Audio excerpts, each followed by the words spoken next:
Hey, good morning everybody on Mark Menendez Bass TV. Gonna have a little old and a little new. I've probably won 30 grand with that one. We've all got 1.5s in a box, but do we have the new gravel dog? It's gonna be a double up.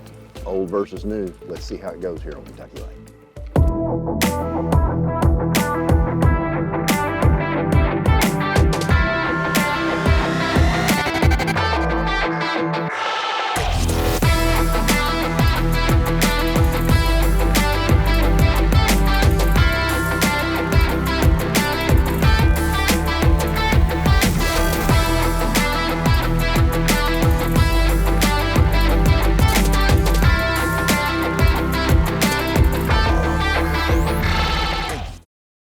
March is here on Kentucky Lake. With the late winter showing out, Mark is highly anticipating a good spring bite. The conditions today set up great for a pre-spawn cranking bite, and from the looks of the deck of his Skeeter boat, that's about all Mark has brought. He's going to target shallow transition banks that consist of pea gravel and chunk rock, but also offer structure such as laydowns or stumps. These ambush spots are perfect for staging bass to get a quick meal. We'll join him on the water, giving his gravel dog some playtime.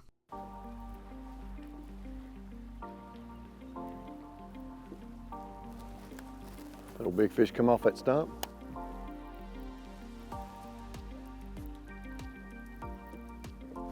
There we go. It took multiple casts on that stump. The largemouth gets started. How about that? Get up here, Rick. There we go. Look at it. Just barely nipped it.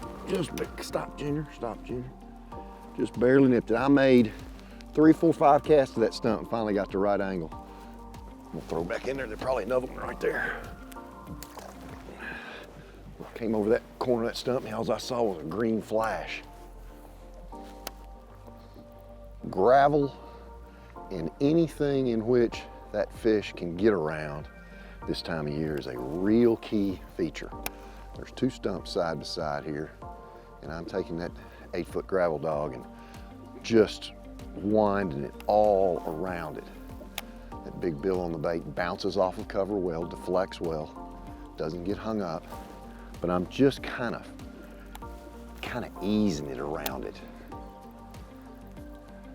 Wasn't a big one, but maybe it's a clue for today.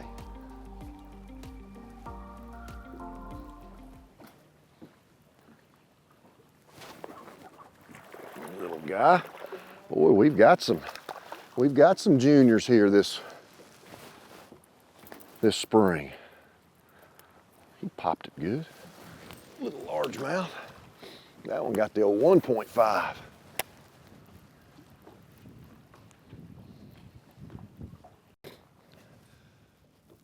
So far I've had 2 bites, 2 different baits, 2 fish. The gravel dog has got this bill angle that comes down basically the same as the 1.5, but the gravel dog has a wide wobbling action. Basic same body style, so it deflects really well. I got so shallow that I had to pick up a shallow diving bait to catch the other one, but you've got multiple different attacks there. Wide wobbling and very tight wiggling. Tight wiggling in the shallow to bounce off cover, wide wobbling to hit that bottom and create the deflection.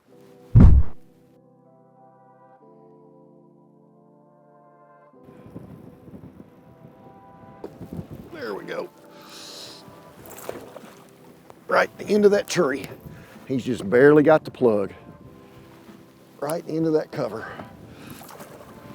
Not a big fish, but I mean, he is pulling. To be barely hooked like that. Good little keeping size largemouth. Get down. Don't do it. Come back here, coming up here with me. Nice bass. How about that? He was in the very end of that piece of cover, and I rolled it through there about 5 or 6 times. Had to change the bone crawl, been throwing fire crawl, went to bone crawl, still in the gravel dog. And I got me a quick keeper. How about that? How about that? Nice fish. 2.5 pounder, get out of here. Fat. Boy, I mean, he came out of that tree and I stopped it and boom. Gotta like it when it happens like that. Gotta like that. Wind's blowing, fish are starting to set up on ambush points. I've made several casts of that little tree, and I finally got the angle that I can come down the tree, and as soon as I got out to the end, he hit it like there may be another one there, because I mean, he drilled it. Get the boat repositioned here.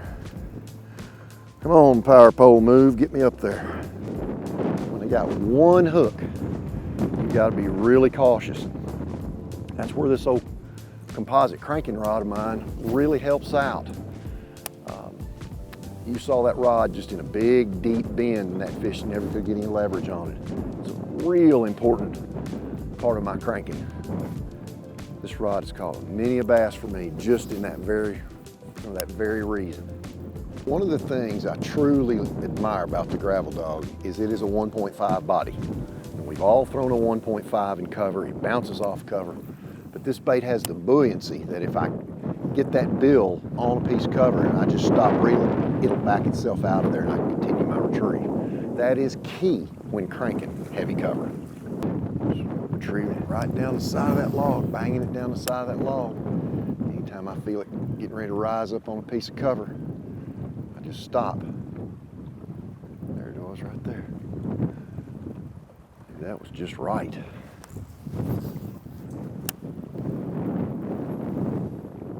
As Mark thought, the shallow cranking bite is coming to fruition. So far, he's wrangled up 3 bass, 2 on the new gravel dog, and 1 on the KVD 1.5. He's using the Squarebill in the shallow water, where he can let the bill do its job, deflecting and darting off of cover. When he gets to deeper water or steeper banks, he's letting the big lip of the gravel dog dig and hunt on the bottom, causing a reaction strike. He's not shy about putting either bait near cover. The wind has picked up, which should only help the bite. Golly, that little guy couldn't catch up to him. Look there, good fat little fish. Got him a little bit of 1.5 in his mouth. Come on up here. Nice one right there, how about that? Another keeper. Now look how he hit that one. You think he got it sideways? Came right across his face in that shallow water.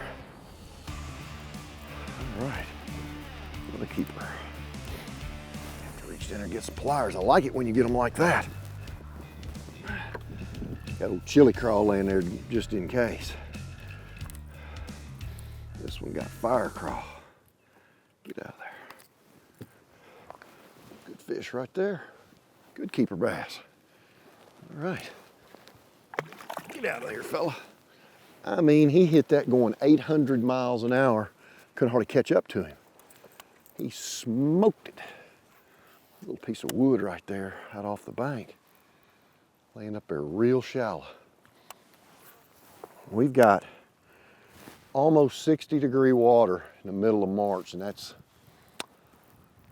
not a usual occurrence for this time of year. We should be 52, 53, 54 at the most, but we're 5 degrees better than that. So these fish are wanting to get shallow. Moon's coming, everything's telling them to move up. Some of them may try to spawn, but it's generally an April thing when they really get on the spawn here good. These fish are wanting to get shallow. Moon's coming, everything's telling them to move up. Some of them may try to spawn, but it's generally an April thing when they really get on the spawn here good. There's one, there's another one.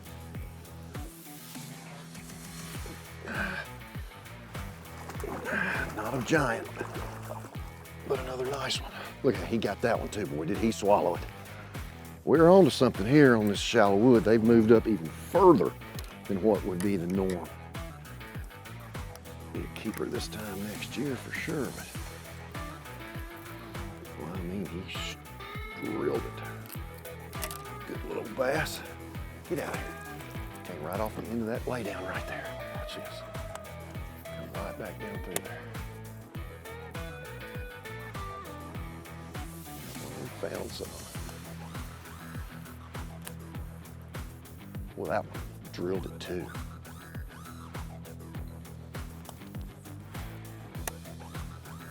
And I've said it many times on this show, I don't understand the red, what makes these fish so aggressive towards red, but I'm thankful I at least recognize it.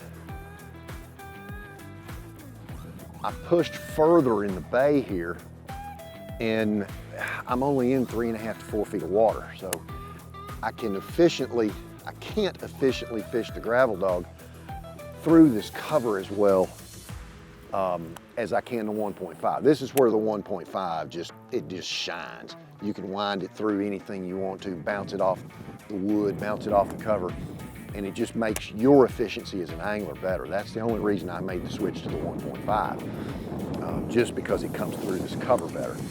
And we figured out that these fish have even pushed shallower than what I thought. That's 2 fish, 2 pieces of cover, sitting on go, ready to eat whatever comes by them. And this 1.5 is just, man, it's a 4-wheel drive of all crankbaits. It's the only way I know how to explain it. It bounces off stuff, comes through stuff, especially in this shallow situation that we're in right here. I mean, we're almost to the back of the bay. You get much further back here, you can't even get a boat back there hardly. Flat, it all flattens out. So the fish that have pushed shallow will meet that flat spot, and then they'll congregate around these anything they can, waiting for the water to come on up and spawn later. They make no bones about it when they get it. Everything today has been cover related, and the consequence of that is they've all been green basically. This is a largemouth pattern. Largemouth are cover oriented. Smallmouth will get around cover loosely, but this is a largemouth pattern primarily.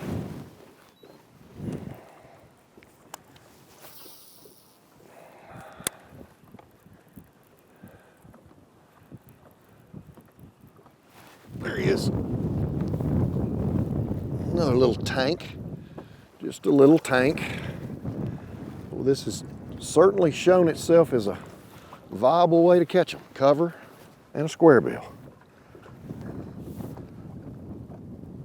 Look at this little fat dude. I don't know what he's thinking, but he has been eating his Cheerios in the mornings.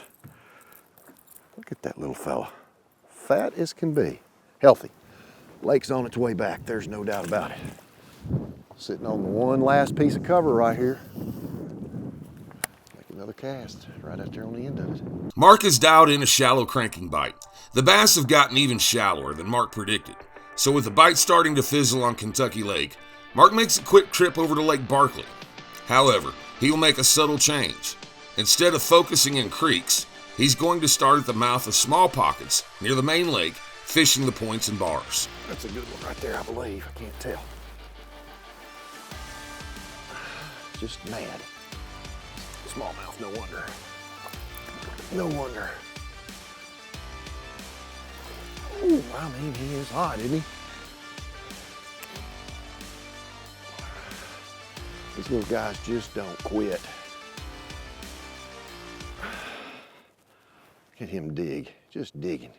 All right, I've had enough. Come up here. Come on up here. Another nice keeper bass. Now look at here. Stop, stop, stop, stop. Good smallmouth bass. Look what he just threw up. Piece of a crawdad shell. That orange kind of looked like a crawdad, doesn't it? Nice keeper. We're not on giants, but we're getting bites. Getting bites.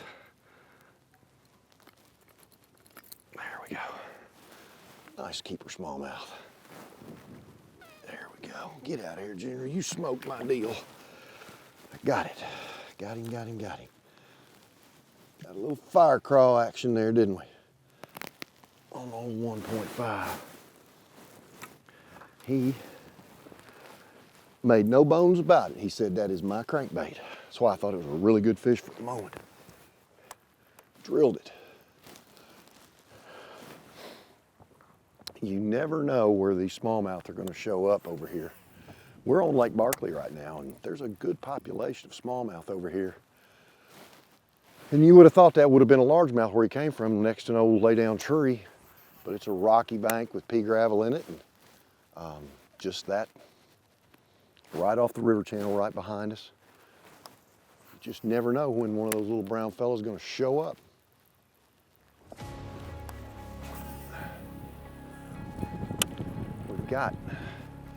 Today we've got inclement weather coming in. That's what this wind is pushing, and it's got Kentucky pretty well chopped up over there. So I just thought, you know, I'll sneak over here to Barkley and fish around. Got a couple bites. It's good to see. Again, another bite on a piece of cover.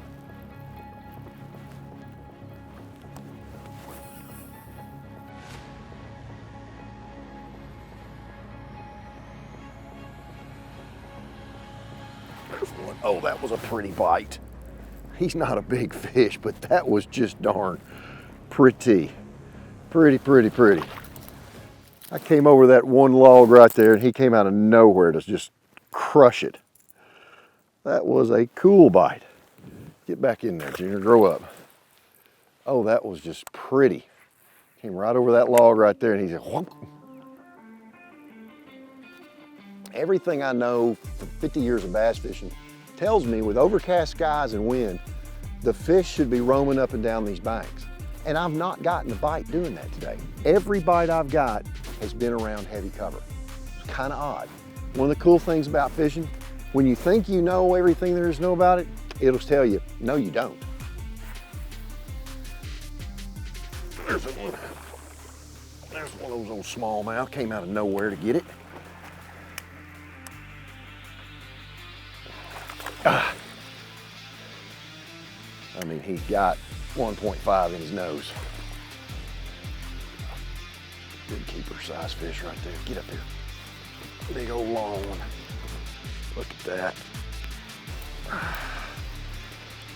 mean, did he get it or what? Way down there. Another set of pliers. Well, the bait has come out of his mouth. There we go. No harm done. Another keeper smallmouth right there. How about that? I mean, he just about short lined me. I had about 7 feet of line out, and he just said, that's mine.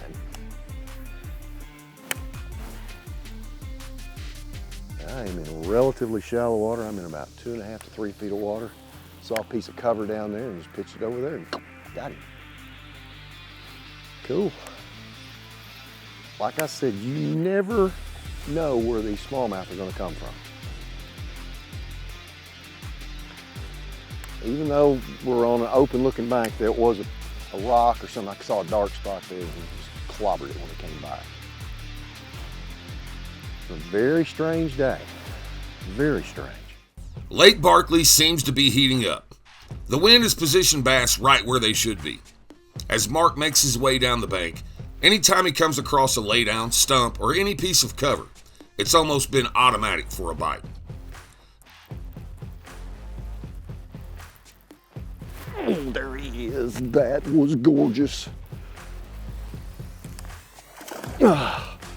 He came from about 3 feet to get it. All I saw was a big green flash. You can see the stick right there. He's hooked good. You just do what you want to do right now, brother. You're caught. If I can reach down there and get him, don't jump.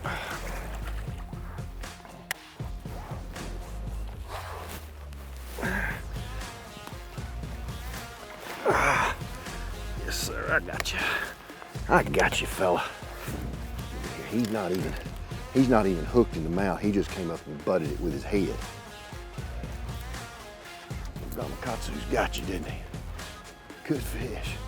We've got a pattern roller now. We've got a pattern roller. Nice fish right there. Get out of here. I'm gonna turn the boat around and go back and make another throw on that piece of cover. Wow. Just like I said, I don't understand why. We've got a beautiful overcast day, low ceiling, wind blowing. Everything tells me I should be moving on open banks, fishing the break line, fishing flats. They're around cover today. Just very strange. That was a cool bite. I saw him on that piece of wood right there. I saw him just streak towards it. a largemouth bass, he's a cover-oriented fish. He is a opportunistic predator that has to have a place to hide, basically. He's big, he's round, he's not very fast. Short bursts of speed fast, yes, but not long distance fast to chase something down like a striper or a white bass does.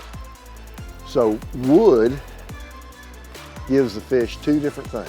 A, it gives it cover, so it feels comfortable, and it can hide in and around that cover and ambush when it has an opportunity. And B, it allows that fish to get shallow and get next to something and warm up in cold water conditions. And that's what we've got right now. We're just creeping out of what I would call late winter into early spring. And they like to be next to something where they can warm up. Oh, there we go. There's a good fish. Nice bass right there. Came off that dark spot right there. He's got a black spot on his tail, doesn't he? He's just not happy. I've got him. I've got him. Come here. Come here.